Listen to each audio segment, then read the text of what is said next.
শরীরটা ভাল লাগছিল না, তাই ঘুম থেকে উঠতে একটু দেরি হয়ে গেল। রান্নাঘরে এসে দেখি শাশুড়ি হাঁড়ি পাতিল পরিষ্কার করছে। আমি যখন শাশুড়িকে বললাম, মা আপনি কেন এগুলো পরিষ্কার করছেন, আমি তো একটু পর পরিষ্কার করতামই। শাশুড়ি রেগে গিয়ে পাতিলটা আছাড় মেরে বলল, আমার কপাল যে খুব ভালো, তাই শখে এই কাজগুলো করছি। ছেলেকে বিয়ে করানোর আগে এই সংসারেও আমি বান্দিগিরি করেছি, আর বিয়ে করানোর পরেও এই সংসারে বান্দিগিরি করা লাগছে। আমি কিছু না বলে চুপচাপ মাথা নিচু করে দাঁড়িয়ে রইলাম। শাশুড়ি তখন আরো রেগে গিয়ে বলল, আমার সামনে এভাবে তাল গাছের মতো দাঁড়িয়ে না থেকে এখান থেকে যাও তো। তখন আমি সাথে সাথে শাশুড়ি মার কথা শুনে ভয় পেয়ে তার সামনে থেকে চলে গেলাম। আমি ড্রয়িং রুমে বসে আছি আর ভাবছি আমার অন্যায়টা কোথায়। শাশুড়ি মা সারাক্ষণ কেন আমাকে ঝাড়ির মুখে রাখে, কোনো কাজ করতেও দিবে না, আবার আমি কোনো কাজ না করলেও বকা দিবে। একটু পর দেখি শাশুড়ি মা হাঁড়ি পাতিল পরিষ্কার করে ড্রয়িং রুমে এলো। আমার বসে থাকতে দেখে ধমক দিয়ে বলল, বলি এইভাবে পায়ের উপরে পা তুলে বসে না থেকে রুমগুলো একটু ঝাড়ু দিতে পারতে। চোখ খুলে কি দেখা যায় না ফ্লোরে কত ময়লা পড়ে আছে? আমি সাথে সাথে হাতে ঝাড়ু নিয়ে বললাম, মা আমি এক্ষুনি ঝাড়ু দিয়ে দিচ্ছি। শাশুড়ি আমার হাত থেকে ঝাড়ুটা কেড়ে নিয়ে বলল,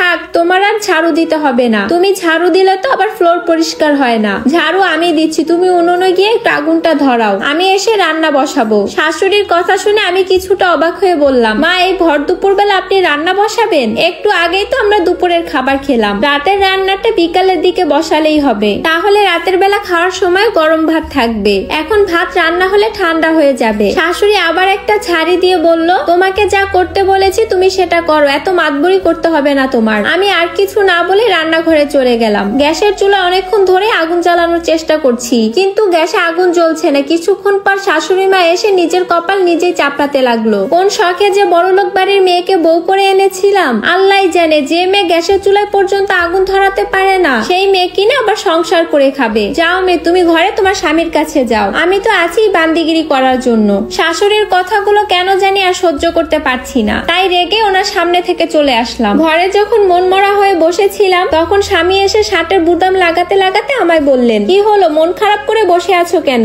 আমি বললাম, আমি বুঝতে পারছি না আপনার মা কেন আমাকে সারাক্ষণ বকাঝোকা করে। আমাকে কোনো কাজ করতে না দেই উনি সব কাজ করবে, আবার নিজেই বলবে উনি নাকি এই সংসারের কাজের লোক। আমার স্বামী তখন হেসে বলল, আরে আমার মায়ের কথায় কিছু মনে করো না, মা এমনিতে একটু খিটখিটে মেজাজের, তবে আমার মায়ের মনটা খুব ভালো। আচ্ছা আমি একটু দরকারে বাজারে গেলাম। আর শোনো, আমি গোসল করতে গিয়ে দেখলাম বাথরুমটা নোংরা হয়ে আছে, যদি পারো ওয়াশরুমটা একটু পরিষ্কার করে ফেলো। এ কথাটা বলে আমার স্বামী বাহিরে চলে গেল। বাথরুমে গোসল করতে এসে মনে মনে ভাবলাম, যেহেতু এখনো গোসল করিনি, তাই ভাবলাম আগে বাথরুমটা পরিষ্কার করে ফেলি। এমন সময় শাশুড়ি ছুটে এসে বলল, বৌমা তুমি বাথরুম পরিষ্কার করছো কেন? শাশুড়ি এই কথা শুনে কেন জানি আমি হেসে দিলাম। শাশুড়ি যখন রাগি চোখে আমার দিকে তাকালো, তখন আমি আমতা আমতা করে বললাম, কি একটা দরকারের জন্য উনি বাজারে গিয়েছে, আমায় বলল বাথরুমটা নোংরা হয়ে গেছে, আমাকে বলে গিয়েছে আমি যেন বাথরুমটা পরিষ্কার করে রাখি। আমার শাশুড়ি বিড়বিড় করে একা একা কি যেন বলল, তারপর আমার দিকে তাকিয়ে বলল, রান্না হয়ে গেছে, তুমি হাত মুখ ধুয়ে খেয়ে নাও। শাশুড়ি এই কথা শুনে আমি অবাক হয়ে বললাম, না মা আমি তো। তখন আমার শাশুড়ি আমাকে কথা বলার আগে আমাকে থামিয়ে দিল।